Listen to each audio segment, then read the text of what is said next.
Just to say, going forward, we are planning to make these media briefings a more regular occurrence, whereby 4 times a year on a quarterly basis we will, with Jonathan and other senior leadership team members, update you on various progresses around the association. Today we'll follow that similar format, but we are very aware that there's been a lot of interest in recent developments with the women's national team and obviously the recent men's camp. The format of today, Jonathan will read an opening statement, we'll then move into the live section. As we said, broadcasters will go. We'll continue with dailies and the embargo section, and we'll have Sundays. Okay? Great. In your own time, Jonathan. Thank you, Louise. Good morning. And first of all, I'd like to thank everyone for taking the time to join us here today. Over the next 15 minutes or so, I'm going to update you on a range of activity which the Association has been working on, all of which aligns with the priorities set out in our 2022 to 2025 strategy, as well as reflecting on our Women's World Cup campaign and just recently the senior men's team international window. After that, we'll open up the floor for your questions. So, firstly to the Women's World Cup and Vera Pauw. On the pitch, we obviously had a unique and busy summer with the women's national team making their first ever appearance at a World Cup. This was a historic achievement for the team and a crucial moment for the development of the women's game in this country. And I'd like to congratulate and thank everyone at the FAI who contributed to the team's journey. And a special thank you, of course, to all of our amazing fans, both at home and in Australia, for the support they gave the team. As you're aware, the FAI recently completed an in-depth review of the entire World Cup campaign from qualification through to the tournament, which was led by the FAI's Director of Football, Marc Canham, who's sitting with me today. This was presented at the August meeting of the FAI board. And at this meeting, and following careful consideration of the report's findings, the board took the decision not to renew the contract of the women's national team manager, Vera Pauw. The manager had reached the end of her contract period, and the recommendation both Marc and I made to the board, and the ultimate decision the board reached, was one based on a range of reasons, not any one in particular, but all evidence-based from the review process. And I'd now like to explain some of the reasoning behind that decision and how we got to that point. Before I do that, though, it's really important to acknowledge publicly, once again, Vera Pauw's overall contribution to football in Ireland, and most specifically football for women and girls in Ireland. It's clear that Vera has always been a pioneer in relation to the women's game, and she will always be the coach who guided us to our first ever Women's World Cup, one of only 3 managers to do so. And together with her staff and of course the players, they collectively have changed the face of women's football in Ireland forever. And it's critical that we now build on that strong foundation moving forward. So, can I first come to the review process which informed the recommendation Marc and I made to the board. The review we conducted was a thorough process which involved over 30 one-on-one in-depth interviews amongst players, team staff and wider personnel, and of course Vera Pauw herself, who we spoke to twice at length. The outcome of this review was not predetermined, as has been suggested, nor was it designed in any way to be a critical review of the manager herself. It was simply about reflecting on the World Cup campaign in its entirety and establishing what is best for this team and for women's and girls football going forward, and as getting as many valuable perspectives as we could. As I said before, the recommendation we made to the board and the decision taken by the board was one based on the findings of the review, and one reflective, we believe, of a thorough, fair and balanced review process. While the detailed findings and specifics of the review are confidential, as I'm sure you can appreciate, as the nature of the interviews was carried out under the promise of privacy, there are some high-level themes in relation to football matters in particular which emerged from the report, including some recurring themes such as training methods and the style and nature of sessions and approaches to fitness and conditioning, much of which has been covered in depth by you guys already. It's important to stress that we are not here to criticise the manager's approach in any of these areas, and Vera was very clear, consistent and open in stating, not just to us but also to her staff and players, that she believed her approach to core areas such as these was absolutely the right one, and indeed one she'd adhered to across her entire career. And we are not doubting that conviction nor indeed her beliefs, but we do feel it is important to recognise that in professional football, as in wider sport, there are always disagreements and at times subsequent tension around style and preparation. The manager had her views and believed in her approach. A number of the players, and indeed Marc, simply had a different position. And what we're saying then in simple terms is that we genuinely believe that in order to propel the next phase of growth of this team and women's and girls football in Ireland more broadly, we feel we need a different and fresh approach. There were indeed differences of opinion, but these are part and parcel of the game. But it was clear from discussions with Vera that she was not going to change her fundamental approach. Marc Canham has a strong vision, which I support, for our women's and men's teams at all levels, from underage through to senior, which is based on a clear and consistent approach in terms of how we play, how we train, how we support our teams, and the type of management and environment we need to deliver on this. This is the long-term vision and where we want to get to. Vera Pauw had come to the end of her term, and the board, informed by the findings of the review, had decided to go in a different direction. Vera was clearly very disappointed with this, but that's the decision that has been taken. Some will agree with that decision, and some will disagree. That is football at the end of the day. It's a game of opinions. However, our ultimate responsibility is to act in what we believe are the best interests of Irish football, and this will always be our guiding principle. We feel it's important to clarify a couple of other matters. Firstly, in relation to contract negotiations. And it's important to stress that at no point was a contract offer ever presented to Vera or to Vera Pauw's representative, or more importantly, put in front of the FAI board for consideration, as it would be they who would ultimately have to agree to and approve any such offer. It is correct to say that the FAI, through myself, had been open to exploring a potential contract extension with Vera, although, to be clear, in both December of last year and January of this year, it was mutually agreed between myself and Vera that the focus should be solely on World Cup preparation and not on contract discussions.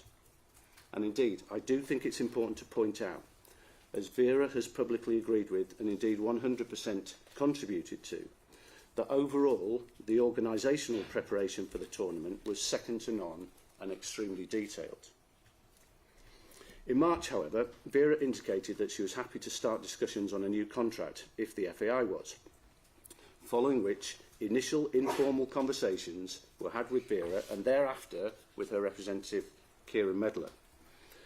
Those informal conversations did not progress to the point where a formal offer was presented either to Vera or Kieran Medler, and in advance of the World Cup we decided to pause discussions on a contract renewal. This was to ensure that all our focus and energy was on supporting the wider team as they prepared for the most important event in their lives, and then to conduct a full review of the entire World Cup campaign after the tournament. Bear in mind as well that by this point the team was fully in camp, and it was an intense period of pre-tournament preparation, and around this time certain things happened which did have an impact on those preparations, which of course were not ideal, including the resurfacing of the NWSL allegations through the Athletic article and the subsequent focus on those allegations in the press conference pre the France game. As such, we believe that it was not appropriate to offer a new contract at this point, to double down on concentrating on the tournament immediately ahead of us all, and to assess everything post the tournament and the campaign in its entirety. Secondly, in relation to the presence of FAI executives within the team environment at the World Cup, again it's important to point out that there was absolutely no interference in the technical affairs of the team, as has been suggested from either myself, Marc or any FAI executives, whether that be team selection or anything of the sort. In terms of team affairs more generally, I as CEO, as well as the wider senior leadership team, have worked hard to develop strong professional relationships with the players, as we believe it is crucial that players feel connected to the association. This was one of the key contributing factors as to how and why an equal pay agreement was reached, and how better standards have been introduced alongside various other discussions. The players themselves view this type of open and transparent interaction and communication as a real positive, and have stated this on a number of occasions. In the past, the FAI has been accused of not listening to players, and I for one do not believe that would reflect a modern working environment. Engagement with players and staff was always conducted in an appropriate manner and never in any way deliberately or inadvertently to undermine team affairs. With respect to why we waited until now to give this background publicly, firstly, we took the decision that it would be Vera and the players whose voice would be heard during the tournament. And at the time of the board's decision last month, we took a decision, rightly or wrongly, not to do a full round of media interviews in order to respect Vera Pauw and those who participated in the review. And finally, we'd always planned to do a full media update on several topics post the Senior Men's International window, and not to become involved as the governing body of football in Ireland in a to and fro, over and back situation on this topic. I want to finish this section of the briefing by paying special tribute to the players. They are an absolute credit to this country, to the association and to their families. And I know their sole interest is what is in the best interests of women's and girls' football, both for this team and future generations. Very much indeed, as Vera herself has said. The players performed to their maximum during Vera Pauw's time in charge of the team, always gave everything and were very respectful towards her, as noted consistently in the review interviews. The team has an important upcoming international window with key games at home to Northern Ireland and away to Hungary, which interim head coach Eileen Gleeson and the players are very much focused on. They have made history as the first women's team to reach a World Cup for Ireland and have inspired a nation by doing so. Without these great players and the huge efforts they made, there would have been no World Cup. The same is true for the manager. The future is extremely bright for this team and for women and girls football more generally. We will continue to give this team every support they need and support the wider development of the game with sustained investment and focus. We have an established and active Women's Football Strategic Committee, record numbers of girls playing, a vibrant Women's League of Ireland, all of which offers a great platform to build upon. So, in summary, we wish Vera Pauw well and thank her for all she has done, her hard work, and we recognise and acknowledge her considerable achievements with this team. There was absolutely no interference in the technical affairs of this team. We did not present a formal contract offer pre the World Cup, but we did conduct a full and thorough review of the campaign, the outcome of which was not predetermined. My recommendation and that of Marc's and the board was not to offer a new contract and that a fresh approach was needed to take the team forward and to align with our long-term vision, which we have referenced already. So, on to wider areas of focus. And as Louise said in her introduction, today's briefing is also a broad update on a variety of FAI activity. And if I may, I would now like to touch briefly on a couple of other key areas. Football pathways. Within the next couple of months, Marc will unveil his new football pathways strategy, which aims to enhance pathways for all players to achieve their full potential. The strategy has been informed by a detailed consultation process, which has seen Marc and his team host over 50 in-person and online workshops across the country, speaking with over 2,000 individuals and groups. We're also currently engaging on a one-to-one basis with our clubs, leagues and affiliates, with this phase of the process to be completed by the end of October. As this consultation phase concludes and we move into the next phase, our intention remains to finalise our football pathways plan and publish it before the end of the year. Our football pathways strategy is critically important, as it will be the first time in Ireland we will have a long-term and strategic approach, the goal of which is to develop more and better players. As you'll remember, in June, we launched our Facility Investment Vision and Strategy, which sets out our ambitious but detailed vision to create the infrastructure that will enable football, Ireland's #1 participation sport, to thrive and grow. To date, the strategy has been well received, and we've been engaging post the summer recess with a variety of key stakeholders on it, so progress is very much live. We've also been exploring various funding avenues with local and League of Ireland clubs across the country, working closely with them on applications for programmes including the Sports Capital Equipment Programme, the Large-Scale Sports Infrastructure Fund and the Immigrant Investor Programme. Recruitment for a Head of Ireland Football Facility Fund, the primary vehicle earmarked for driving inward investment into our football infrastructure, is nearly finalised, and the fund will take shape in 2024. Facility development is the #1 objective and the 6 core pillars developed by the FAI in that plan, and is absolutely critical in order to develop the required level of facilities to support our grassroots, the League of Ireland and our international ambitions. We've also been busy with our joint bid to host UEFA Euro 2028 ahead of the UEFA Executive Committee's final decision on October the 10th.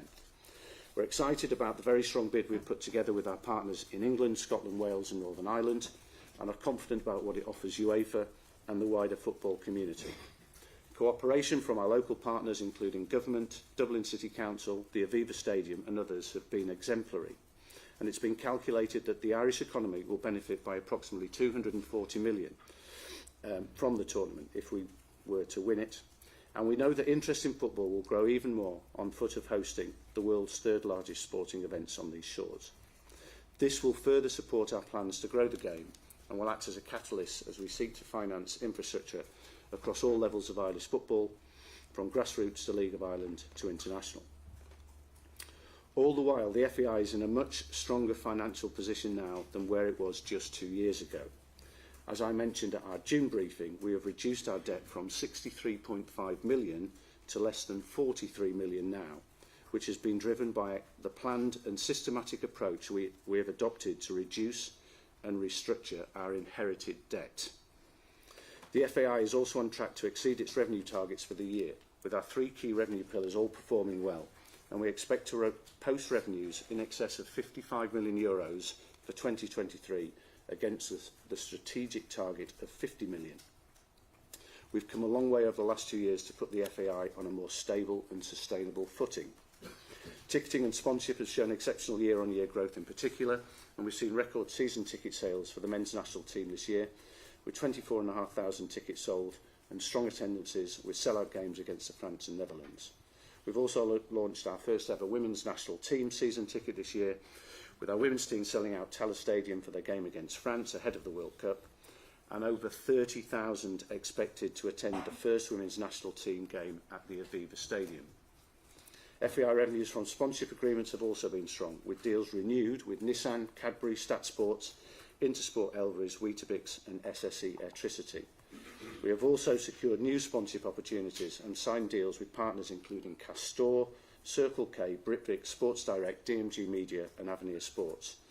There are more to come, and yes, we remain committed to the process of finding a men's national team sponsor that would increase revenues even further, but we continue to want to do that with the right brand and at the right level of investment. The SSE League of Ireland continues to go from strength to strength, with growing attendances and more games now being broadcast on television, with this year over 40 men's and women's League and Cup games being covered live on TV, more than ever before. And this is a trend we see continuing as our audiences in the stands and at home continue to grow.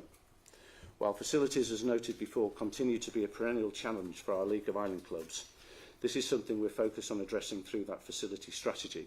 And I'm pleased to say that the FAI is working hand in hand with clubs to proactively support infrastructure projects where we can, be it Dalymount Park, Finn Harps, Bowes and the Oscar Traynor Academy facility, and a number of other planned developments. And with Sligo Rovers, Derry City and Athlone Town all recently submitting planning applications, and with the 4th stand in Tallaght Stadium now almost complete, that means there are active projects in almost half of our League of Ireland clubs. But there's a huge amount still to do, of course, but we are committed to creating real change. Finally then, reflections on our senior men's international team. It has been a tough Euro 2025 qualifying campaign, which has seen us pitted against 2 of the best teams in the world in our group. We want to qualify for major tournaments, the public want it, the FAI want it, and football in Ireland needs it. So we are, of course, disappointed to have lost the last 2 games, and these will be discussed at the next FAI board meeting in September as we review all international windows as normal. Whilst we might not have achieved the results we would have hoped for during this campaign, with qualification for the tournament set as a goal at the outset, I know the manager and players are fully focused on the remaining matches this year, and they will prepare for and deliver those games accordingly. Once these matches are played, and as with the Women's World Cup campaign, we will then conduct an in-depth review of the campaign in its entirety and after the final friendly match in November against New Zealand. The board will then meet to consider this review and next steps. Thank you for your attention, and Mark and I are now happy to take any questions you might have. Okay, thanks. Okay.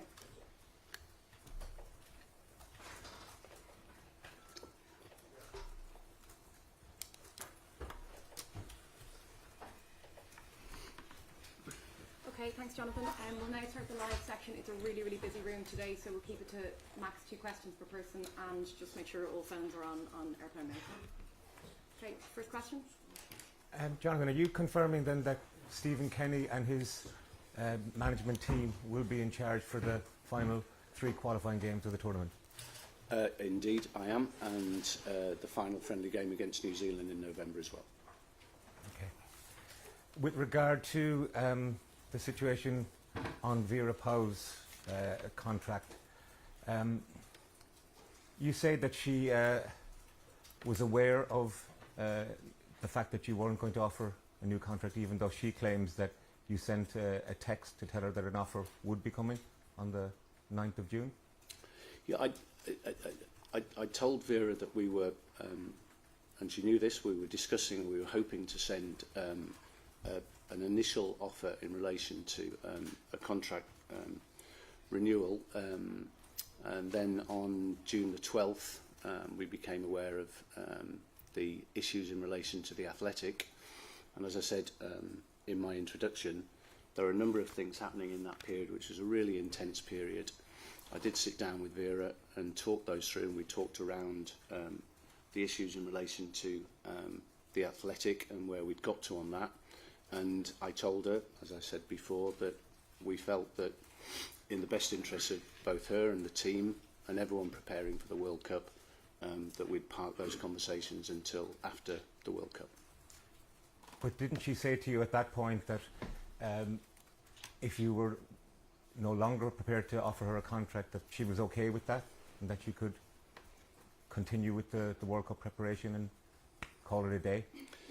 Because basically what I'm asking is, were your decisions on a new contract dependent on performance at the World Cup? No, they weren't, and as I say, we were committed to a full review of the tournament and of the campaign in the run-up to the tournament as well, which we'd present to the board, and as I explained to Vera, that would form part of then the wider discussions after the end of the tournament in relation to a contract. And Mark, can I ask you, what qualified you to do such a review? Have you ever done a review of a campaign like that? First of all, just nice to meet you all. I know I've been in the role for 12 months, Director of Football, and my responsibilities are grassroots all the way through to international and everything in between. And I've met some of you, and some of you are new to me today, so good to meet you all. So, then to your specific question, in terms of my own background, which supports my first point, is that the role is grassroots international. I've been a player at all those stages, been a coach at all those stages, been a coach educator at every level of the game, and also been a leader in a role like I am now in terms of all of those different stages. So understand what a high performing environment looks like and have a clear vision of what that looks like moving forwards. I have great experience of working in my time in English FA. My last 10 years has been working at the Premier League with the biggest sports competition or football competition in the world, working with the best coaches across the senior and academy level, working with the best players literally in the world, and spent a lot of time understanding what high performing environments looks like. So going into the review, have a good frame of reference in terms of what best practice looks like and what a high performing environment looks like across sporting elements and environmental. So I think that's clear. And then over that period of time, particularly in my leadership experience, is developed a set of skills of questioning, listening, that enables me to listen with open questions and take on that information and analyse that in a very objective and neutral way, present those findings back to the board for a really reasonable and logical and sensible discussion. I'm sure, though, before you took the job here, Mark, that you were very familiar with the history of the FAI and the number of reviews that have been carried out into various aspects of the running of the association. Wouldn't you think, therefore, that an independent review might have been a fairer way for transparency? I understand your question. I think it was an internal review, and it's normal practice for us to conduct reviews after each window that I think we've talked about before. This was an opportunity to take a deeper dive into that, for want of a better expression. Our first qualification for a major tournament since 2016, our first ever for the women's game, and an opportunity to look at the whole campaign, the whole tournament from the first game when we played Sweden, and take those lessons learned. And it was an internal review. My role is responsible for all international teams across the men's and women's, all of the underage teams from 15s to seniors, and it was absolutely appropriate because of my responsibility for me to conduct that review. Yeah, and to add to that, Tony, I think, look, it's important for you to know that both I and the whole of the board were comfortable with Marc in his role as Director of Football, and given the fact that he knew all of the people involved in the wider process to do the internal review, as Marc said, so we were very comfortable that it was appropriate. But isn't Eileen Gleeson the Director of Women's Football? No, Eileen Gleeson is the head of football for women and women and girls, and she reports into Marc, and Marc has overall responsibility for the direction of football and how we approach the direction of football moving forward. So he was the right person to do the review. Okay, thank you. Gavin, thank you. Jonathan, what aspects of the athletic article motivated you to pause contract negotiations with Vera Pauw? I don't think it was the content of the article itself. I think it was the effect of the article itself. And I think you guys were in the press conference with both Vera and Katie made it clear that she and other players felt that it was a distraction in relation to the preparation for the tournament. I think Vera deep down knew that it was a distraction as well to the preparation for the tournament, but Vera, and in fairness to Vera, felt that she had to address those issues, and I understand why she wanted to address those personal issues in the way that she did. But we felt that it become a distraction. We were days away from getting on 2 planes actually to take us to Australia, and as I said, we wanted the focus, and we felt that it was important at that point that the focus came back to the football itself and the tournament ahead. What effect did it have on the players? We only saw one press conference. What effect did it have? Was it what Vera actually said, or? No, I think it's as simple, Gavin, as the players just wanting, and as I say, along with Vera and the staff, to have as calm an approach to the start of the tournament as they could do. So they were in a process, and they're in a period whereby they were still planning for the tournament itself, and we're 2 days away from going. So I don't think there was anything specific in relation to what Vera said. It was just the broader situation. They had a game to prepare for against a really difficult opponent in France just a couple of days after that. So I think that was a very simple view from the players to continue to have a professional approach to both the upcoming game and the upcoming tournament. Thanks, Gavin. Nathan? Jonathan, if Ireland end up in a playoff on the men's side, will Stephen Kenny be in charge for that? Well, as I say, we're going to go through the games in October and November, and we're going to review where we are in November and see what position we are in at that point. So can't hypothesise now in relation to that. We'll see where we are in November. Marc, just on some of the outcomes of the report, so you talked there about there was feedback on training method, style, nature of sessions. My understanding is that Vera has been quite consistent through her years as a manager around all of those things, and that there wasn't a dramatic change around the World Cup to the way they prepared during qualification and what got Ireland there in the first place. The accusations in the Athletic article were not very different from the accusations that came out in the American report in December. So what changed that you were willing to enter contract negotiations in March, April? The training didn't change, the accusations didn't change, but your attitude to keeping Vera Pauw on seemed to change. What happened in the background? So there's a few things, just to kind of underline Jonathan's point. The review process was very confidential and privacy, so I don't go into too much detail about what was said. But in terms of your point, as I've said, I've been in the role now 12 months. My role is across the whole pathway. I was given a brief within the role, as well as kind of business as usual, to review all parts of the game, and that's what we've done over the course of the last 6 months, and going out to speak to people at different parts of the game, including international. I've been with the women's camp since I joined. In every camp up to the USA, I was in on match day 1 and watched at least one match. I spent 7 days in the USA with the camp, and I spent just over 3 weeks in Australia. So as well as the review, I've been kind of conducting my own review as part of the brief of my role in terms of what all that looks like. So And did getting you give feedback at any stage during any of those camps to Vera Pauw about her training methods?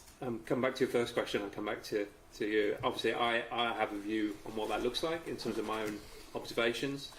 It wasn't until we got to the review where we spoke to lots of stakeholders, and that's players, staff, and also executives, and in my role. So it was a holistic overview of everything that came out of that. So I started to form my view, and then as we go through the World Cup and then go into the review process, it started to become clear that there was a difference in opinion on the way, the methods that we want to take forward to the future.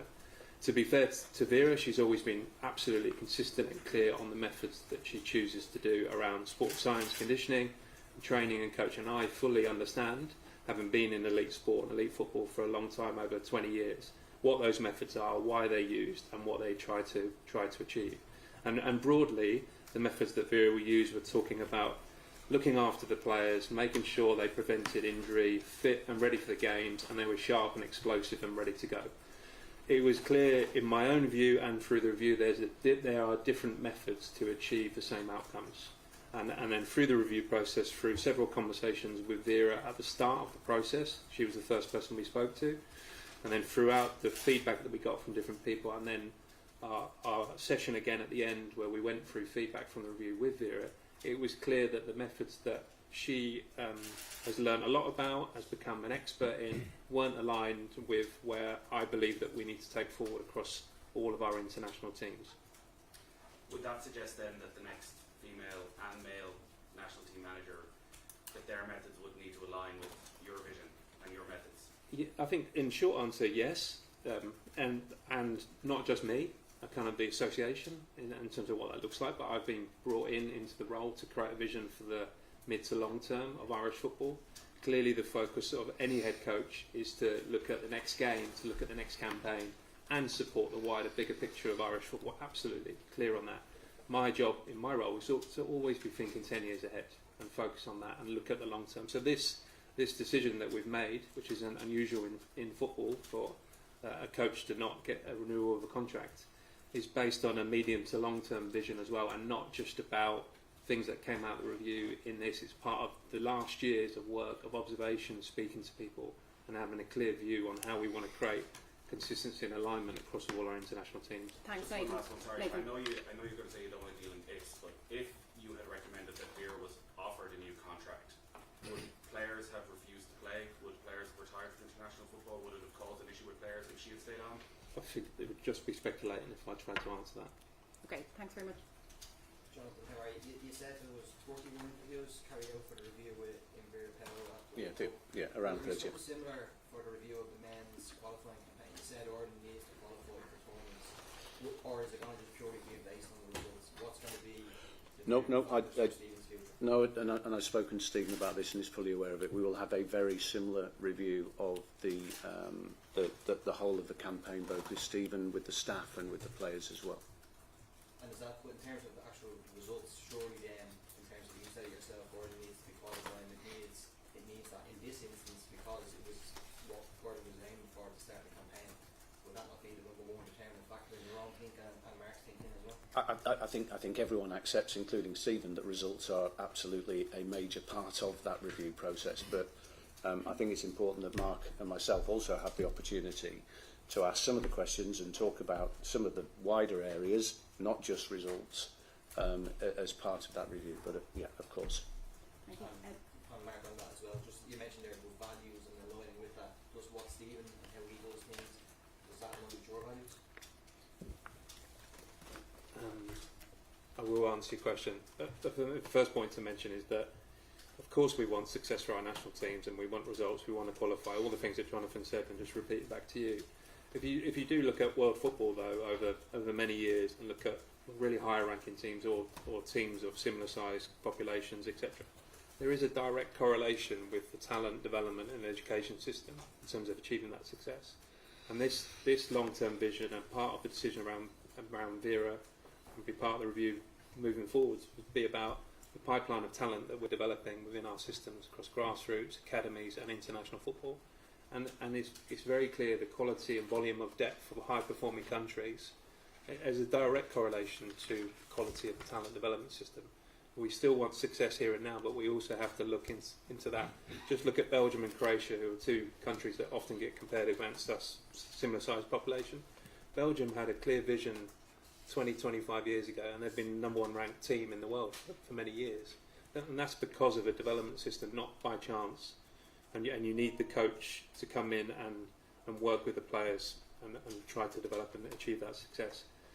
On Stephen, as Jonathan's already said, we're supportive of him completing the campaign, and we hope against all odds that we still have a chance of qualifying for the Euros. We know that is absolutely very difficult, and Stephen will be the first to admit that and has done, but we're very supportive of him finishing the campaign. Just Jonathan, in terms of some of the big stuff that you talked about, it's good to hear the FAI are exceeding the revenue projections at the moment, but the absence of a title sponsor for the men's national team, I think puzzles a lot of people. I think it's been 3 years. So could you give us an indication of why this seems to be such a difficult sell?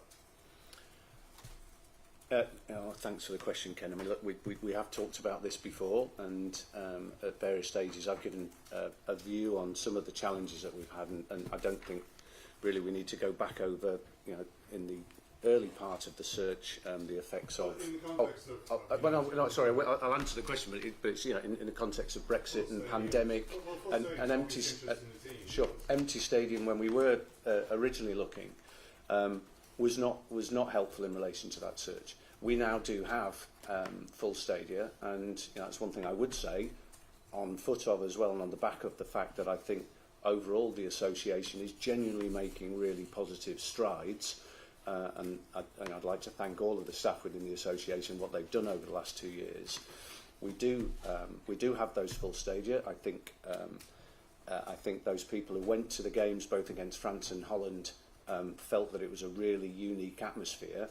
And to answer your question, yes, I do believe that there is a brand and a company out there who would want to align themselves and be part of that type of environment and atmosphere.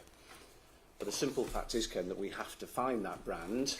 They have to be willing to invest into what we believe is a fair price for that sponsorship.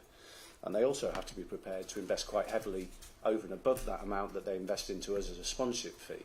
So it's a significant investment. And the reality is that as yet, we haven't found that brand or that company that wants to make that significant investment into the men's national team. Do I believe that we will find that brand? Absolutely. Do I want to find that brand? Do I want to find that company? Absolutely. And along with Sean Kavanagh, our commercial director, who has genuinely been making really positive strides within the business community, both here in Ireland and beyond, I do think that we will move forward, partly because of everything that Marc has been saying in terms of that wider long-term vision for Irish football, our wider long-term vision for infrastructure in relation to Ireland football. We want to build a national football centre here outside to go with the 6 pitches that sit in splendid isolation with no facilities around them. That is all part of a narrative and a story that I genuinely believe a brand and a business will buy into. But we have to keep on going, we have to keep on going to the market, and we have to keep on speaking to them. And we will find that right partner. But at the same time, I'm pleased that we're making the progress that we have done in relation to the generation of revenue. And as I mentioned, we will have significant revenues for 2023, and that the contributory factor to that are all commercial and sponsorship anyway. So there's a huge deal that's been done with Castor. There have been great deals that have been done with secondary sponsors at very good levels. We have a great and very positive deal with Sky with our women's national team. So we will continue to do all of the things that we've been doing well over the last 2 years in relation to understanding our audience, using data to make sure we speak to our audience and allow brands to talk to those audiences. And as I say, I'm hopeful that we will find a sponsor accordingly. Very quick. Yeah. I know that you've got expertise in this, which I don't have. It sounds to me like the price is too high. I think the sponsor for 3 years. Yeah. I mean, have you thought about things like offering shorter-term deals at lower prices? I mean, what's the reason why you haven't looked at it? Look, so obviously I don't believe the price is too high, but the price that we go into the market with is one that we back up with data, which is related to audience, and as we've noted, the audience at the games is good. The audience to the games via broadcast is increasing, particularly with the women's national team, but also with the men's national team as well. So there's a really good, strong base to what would be some of the fundamentals of a sponsorship deal. We have a valuation for that. We don't go into a negotiation with someone and say, this is the number, and then don't move on that number. Of course, there's a degree of negotiation as part of that, but I do think there's a point at which we wouldn't go below, because we want to keep the right value for both of our senior teams' national sponsorship, so main sponsorship. So it's all part of the to and fro of sponsorship negotiations. I hope that we're sensible, but it's not so much about what the price is or how we negotiate it. It is about finding a brand and a company who is willing and in the right place in their evolution, if you like, to buy into the sponsorship. So this is all often a case of being in the right place at the right time. And to be in the right place at the right time, you have to be out in the marketplace speaking to people, and that's exactly what Sean is doing. Okay, I'd like to take final question in the live section. Jonathan, coming into the August meeting with Vera, were you aware that she had been guarded vetted? Absolutely, yeah. I generally, I'm not quite sure where that's come from. All of our staff who work at the FAI, all of our coaches who work with teams are Garda vetted. I'm completely aware that Vera's Garda vetted. I'm not quite sure where that confusion came from. Can I just ask, sorry, are you fully satisfied that some of the issues were raised in the athletic pieces? There was no similar issues within the Iron camp within Vera's time. Are you fully satisfied that that's the case? Yeah, look, and I don't think we're going to have time to go into detail in relation to the athletic allegations, but they were, of course, in relation to a period 5 years previously in a different jurisdiction. And one of the things, and you remember that Roy said this at the time when we received the document, I think, and we received it without being told that it was going to be published. One of the things that Roy noted was the fact that there were a lot of unsubstantiated and anonymised allegations, but they were in relation to something that happened 5 years ago. There was nothing that we saw in those allegations that reflected anything that any of our players or our staff came to us to talk about. Great, thank you. And just final question in the live section. Yeah, you mentioned that 31 people were interviewed. How many of those were players? Yeah, I don't think we will say we don't need to say how many players were involved in all of that, but it was a good section of the players. It was the ones who were available and who wanted to talk to us. But Mark, you want to? Yeah, we spoke to all staff, and we spoke to a wide range of players for different profiles. You know, experienced players, newer players, younger players. We made sure we had a good diversity of the pool of people we were speaking to, because everyone would have slightly different views on their experience within the camp. So we made sure we had a good, diverse sample of players. I know it's post World Cup, not a lot of players have spoken about any of them. Do you think you feel comfortable too? I'm sure players will, as we go into camp next week, there'll be media around that, so there'll be comments from some of our players, etc., on what's gone on. But to be fair to them, they were in camp for around 55 days. Through an intense period of time, playing in their first World Cup. They had very minimal time between finishing the World Cup to going back to their clubs. Lots of them wanted to go on holiday straight away, and that was hard to get availability of some of those players. And then within a week or so, they were back in training, so their focus has been on that. And I completely respect that for the players, and they're focusing. Just final, do you think they would have felt maybe more comfortable with an independent review rather than something more external and internal? If, as has already been mentioned, like my role is to oversee football, men's and women's, girls and boys. I've been around the camp since I joined in August last year.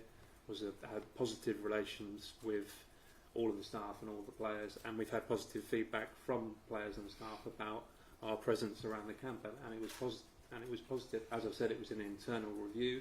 It wasn't anything other than that. So it was absolutely appropriate with my responsibilities as director of football across the men's and women's game for me to conduct that review. Yeah, and I think the players were very comfortable with Mark conducting the review. As I said earlier, I think the players, and they will say, hopefully they will talk to this next week as well. I think they feel very comfortable that they are able to speak to senior people within the FAI, including Mark, in a way that perhaps in the past they wouldn't have felt comfortable talking to them, or indeed would have been given the chance of speaking to them. And that cuts across a whole variety of issues. So I think the relationship there was and remains very positive, but always very professional. Thanks, Jonathan. Very last question in the live section. Just to build on your final point there, I suppose, it's a more of a cultural issue going on here when you look as well at various other things we've seen in women's football. They may be experiencing the women's game, or do you think there are other concerns that are actually more cultural? How do you look forward now that you've done that review? What's been brought to your attention? You think we really need to seriously look at this if these issues are around? I mean, as I've said, the review was confidential and was based on privacy, so I'm not going to go into absolute detail. And Jonathan's already said, and I've reinforced that the big things that came out of it were related to sporting, training methods, and coaching, and those types of things, where it was clear that I and others within the review had a difference of opinion in terms of the methods that we used to achieve the outcomes, and I think they were the biggest things, and it's really important to stay. In terms of moving forwards, in terms of a new head coach, I think there's some key things that are really important to us, that they're a collaborative and inclusive leader. They understand the culture and try to develop a high-performing culture within the environment that has positive collaborative behaviours. It's absolutely imperative that they understand the Irish culture and all of the uniqueness in Ireland, and use that as a competitive advantage for us moving forwards.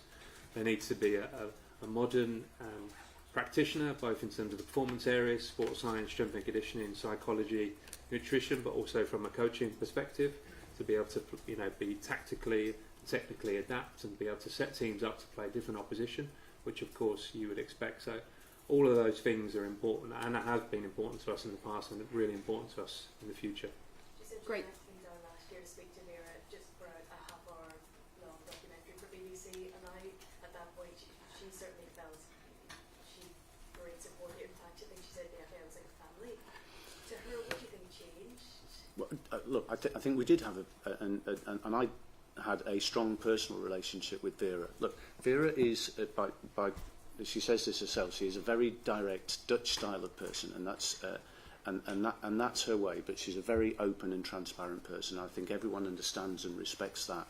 And I think the relationship between myself and Vera clearly was changed slightly after the discussions that we had in June.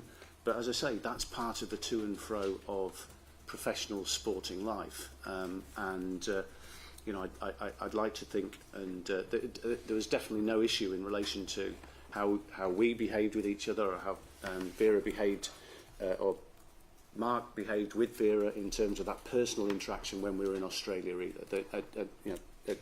Vera always presented herself in an exemplary way, and hopefully we were very human in our interaction with her as well. So it's just part of the to and fro of tournament sporting life, but also normal sporting life. That's great. Thanks a million. We're going to finish the live section there now.